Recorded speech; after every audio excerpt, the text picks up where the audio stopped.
Hello everybody, welcome back to easy education. मेरा नाम है गगन और आज हम पढ़ेंगे वेन डायग्राम्स। तो बिना किसी देरी के चलिए शुरू करते हैं। Diagram that represents the relationship between sets are called Venn diagram. मैंने आपको इससे पहले लेक्चर में यूनिवर्सल सेट के बारे में बताया था, वो कॉन्सेप्ट आपके काम आएगा। मैंने यहाँ पे दो सेट लिए हैं, ए और बी, और एक यूनिवर्सल सेट। ए सेट है मेरा 1 2 3, बी सेट है मेरा 3 4 5 और मेरा यहाँ पे यूनिवर्सल सेट है 1 2 3 4 5 6 7 और 8। मुझे इन तीनों को डायग्रामेटिकली रिप्रेजेंट करना है। तो अब मैं क्या करूँ, सबसे पहले मैं अपना यूनिवर्सल सेट बनाऊंगा, क्योंकि यूनिवर्स के अंदर ही सब कुछ आता है। सबसे पहले वही बनेगा, उसके बाद सारी चीज़ें बनेंगी। ये हो गया मेरा यूनिवर्सल सेट ऐसे रेक्टेंगल में। यहाँ पे मैंने ऐसे यू लिख दिया है, यूनिवर्सल सेट को मैं यू से रिप्रेजेंट करता हूँ, लिख दिया मैंने।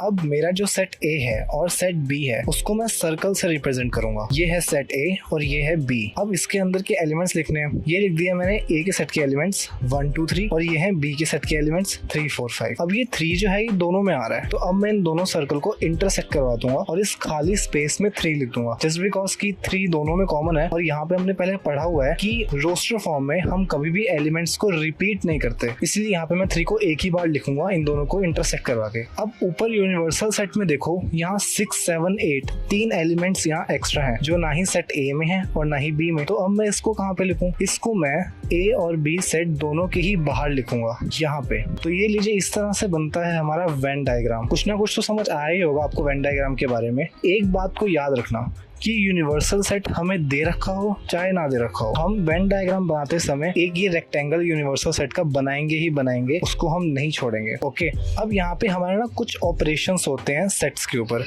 जिसको हम वेन डायग्राम की मदद से समझ सकते हैं। इसलिए मैंने पहले आपको वेन डायग्राम की एक आइडिया दे दिया कि वो है क्या चीज। पहला ऑपरेशन है हमारा union of 2 sets A union B x such that x belongs to A और x belongs to B। नहीं पल्ले पड़ा। एग्जाम्पल देखो, A सेट है मेरा 1 2 3 एंड B सेट है मेरा 2 3 4। Then A union B is equal to 1 2 3 4। Union का मतलब क्या होता है? इस वर्ड को देखो, नाम में ही काम छिपा है। यूनियन का मतलब है यहाँ पे एक दूसरे के साथ हाथ मिला लेना। अगर मैं यहाँ पे A और B का यूनियन बनाता हूँ तो आंसर में मेरे पास एक ऐसा सेट आएगा जिसके अंदर A और B दोनों के एलिमेंट्स होंगे। अच्छा, इसको आप यूनिवर्सल सेट से कंफ्यूज मत कर लेना। उसमें तो आपकी दुनिया जहान के जितने भी एलिमेंट्स यहाँ पर लिखे होंगे ना, वो सब इंक्लूड होंगे। लेकिन यूनियन जो होता है वो किन्हीं 2 3 या उससे ज्यादा सेट्स के बीच में होता है। वो डिफाइंड होता है कि हाँ, इन सेट्स के बीच में यूनियन है तो सिर्फ उन्हीं के एलिमेंट्स आएंगे। डायग्रामेटिकली इसको एक बार देख लेते हैं। ये हमारा यूनिवर्सल सेट है, ये हमारा सेट ए है और ये है बी। इन दोनों को इंटरसेक्ट भी करवाना पड़ेगा क्योंकि 2 और 3 एलिमेंट दोनों में कॉमन है और रोस्टर फॉर्म में हम रिपीट तो कर नहीं सकते, इसलिए इन दोनों को इंटरसेक्ट करवा दिया और इन दोनों को ही मैंने शेड कर दिया। शेड करने से क्या हुआ, मैं ये दिखा रहा हूँ कि मैंने ये एरिया डिफाइन कर दिया यूनियन करके। जिस भी एरिया के एलिमेंट्स हमें आंसर में चाहिए होते हैं उस एरिया को हम शेड कर देते हैं वेन डायग्राम में। और अब इस शेडेड रीजन के अंदर जितने भी एलिमेंट्स आ रहे हैं वो हमारा आंसर होगा। A union B is equal to shaded region में जितना भी हमारा एलिमेंट्स है। ओके, बस यही था हमारा यूनियन ऑफ 2 सेट्स। अच्छा, और इसको डिनोट करते हैं हम यू से। A union B, A U B, ऐसे में इसको डिनोट करते हैं। आगे बढ़ते हैं। नेक्स्ट है हमारा इंटरसेक्शन ऑफ 2 सेट्स। नाम से पता चल रहा है 2 सेट के बीच में कुछ कॉमन होना, वो उसका इंटरसेक्शन होता है। पिछले वाला एग्जांपल ही ले लेते हैं। यहाँ मेरा सेट ए है और बी है, दोनों में कॉमन कौन से एलिमेंट थे मेरे? 2 3। तो ये दोनों आ जाएंगे मेरे इंटरसेक्शन में। डायग्राम इसका ऐसे बनेगा, ये मेरा यूनिवर्सल सेट, ये सेट ए, ये बी।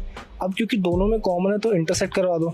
सब कुछ पहले जैसा ही चल रहा है, बस फर्क इतना है कि पहले जो मैं यूनियन में पूरा पोर्शन शेड कर रहा था, यहाँ पे मैं सिर्फ इंटरसेक्शन वाला पोर्शन को शेड करूंगा, क्योंकि यहाँ पे मुझसे सिर्फ इंटरसेक्शन ही पूछा है कि दोनों सेट के बीच में इंटरसेक्शन क्या है, तो मैं बस उसी को शेड करूंगा जो मेरे को आंसर में चाहिए। ठीक है, इसको डिनोट करते हैं हम ए इंटरसेक्शन बी को।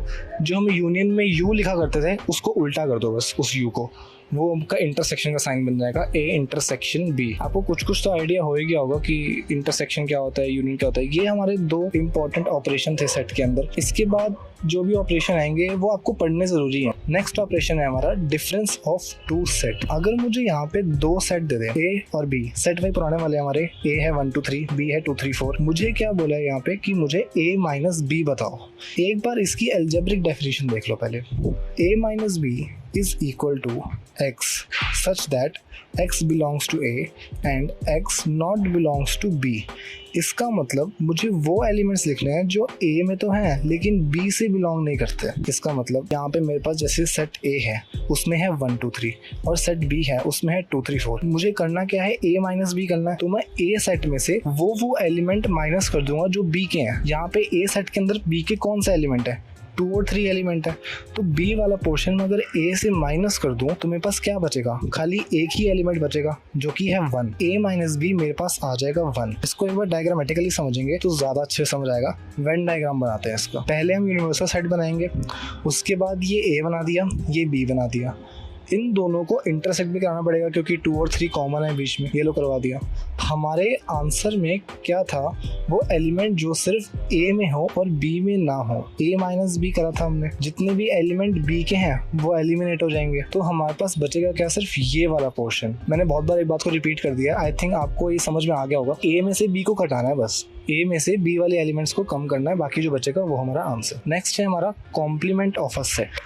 ये भी बहुत इंपॉर्टेंट आपका ऑपरेशन है। ये है तो सिंपल बहुत ज़्यादा समझने में, लेकिन क्वेश्चंस में काफ़ी ज़्यादा आता है। आपने देखा होगा कई बार आपकी गर्लफ्रेंड आपको कॉम्प्लीमेंट देती है, हाँ उसका और इसका कोई लेना देना नहीं है, ये मैथ्स है। अलजेब्रिक डेफिनेशन इसकी कुछ इस प्रकार से है। कॉम्प्लीमेंट ऑफ ए डिनोट हम कैसे करते हैं, ए के ऊपर एक छोटा सा कॉमा लगा देते हैं। कुछ बुक्स में ए के ऊपर बार भी लगा देते हैं, आप जैसे मर्जी लिख सकते हो। Complement of A is equal to X such that X not belongs to A but X belongs to universal set is equal to universal minus A. मतलब अगर आपको किसी भी सेट का कॉम्प्लीमेंट निकालना है ना, तो आपको उस सेट के एलिमेंट को छोड़ के बाकी सब सेट के एलिमेंट लिखने हैं। चाहे वो आपको एक्स्ट्रा में यूनिवर्सल सेट दे रखा हो या कोई और सेट दे रखा हो, आपको वो सारे एलिमेंट लिखने, बस उस सेट के एलिमेंट लिखने जिसका आपसे कॉम्प्लीमेंट पूछा हुआ है। अलजेब्रिकली भी देखो यही लिखा हुआ है, एक्स नॉट बिलोंग्स टू ए। जो हमारा एक्स एलिमेंट आएगा कॉम्प्लीमेंट में, वो ए से बिलोंग नहीं करता but belongs to universal set. तो बस ए से बिलोंग नहीं करता, यूनिवर्सल से बिलोंग करता, तो यूनिवर्सल माइनस ए। सिंपल सी डेफिनेशन। इसको वेन डायग्राम से समझ लेते हैं। ये हमारा है यूनिवर्सल सेट, ये है सेट ए। ए का कॉम्प्लीमेंट निकालना है तो ए के एलिमेंट को छोड़ के बाकी पोर्शन आप शेड कर दो, वही आपका होगा कॉम्प्लीमेंट ऑफ ए। उस शेडेड पोर्शन में जितना भी आपका एलिमेंट्स होंगे, यहाँ पे और कोई सेट भी हो सकता है, बी सेट भी हो सकता है, सी सेट भी हो सकता है, जो सा भी आपको सेट दे रखा हो, बस उस ए सेट को छोड़ के बाकी सब एलिमेंट आपके इंक्लूड होंगे इस कॉम्प्लीमेंट ऑफ ए में। आई थिंक आपको कॉम्प्लीमेंट ऑफ ए समझ में आ गया है। कोई बहुत बड़ी चीजें नहीं है, एक बार दोबारा पढ़ोगे तो समझ में आ जाएगा। यहाँ पे हमारा बस एक लास्ट ऑपरेशन बचता है जो कि है डिसजॉइंट सेट्स। नाम में काम चल रहा है, जो सेट आपस में जुड़े नहीं हैं। अभी तक हम किस तरह के वेन डायग्राम्स बना रहे थे, कुछ इस तरह के जिनमें कुछ ए और बी सेट होते हैं और उनमें कुछ ना कुछ कॉमन होता है, यानी उनमें कुछ ना कुछ इंटरसेक्शन होता है। जैसे हमने पहले ऊपर सेट देखा था, ए था 1 2 3, बी था 2 3 4। अब उसमें 2 और 3 कॉमन होता था तो हम दोनों को इंटरसेक्ट करा देते थे। यहाँ पे वो इंटरसेक्शन वाली चीज है ही नहीं, यहाँ पे कुछ कॉमन नहीं है दो सेट्स में। तो इन दोनों का इंटरसेक्शन होगा क्या, कुछ तो आंसर होना चाहिए। हम लिखेंगे A intersection B is equal to phi null set. जब कुछ नहीं होता किसी सेट में एलिमेंट्स तो उसको नल सेट ही लिखते हैं हम। जब किसी सेट में कोई एलिमेंट ही नहीं होगा तो उसको हम नल सेट ही लिखेंगे, उसको हम फाई सेट डिनोट करते हैं। इसको एक बार वेन डायग्राम से समझ लेते हैं। पहले मैंने बना दिया यूनिवर्सल सेट, उसके बाद सेट ए है मेरा यहाँ पे 1 2 3 4, बी है मेरे यहाँ पे 6 7 8 9। इन दोनों में कुछ कॉमन है ही नहीं, इसका इंटरसेक्शन में आएगा नल सेट और इनको बोलेंगे हम डिसजॉइंट सेट। आशा करता हूँ कि आपको ऑपरेशंस ऑन सेट समझ में आ गया होगा।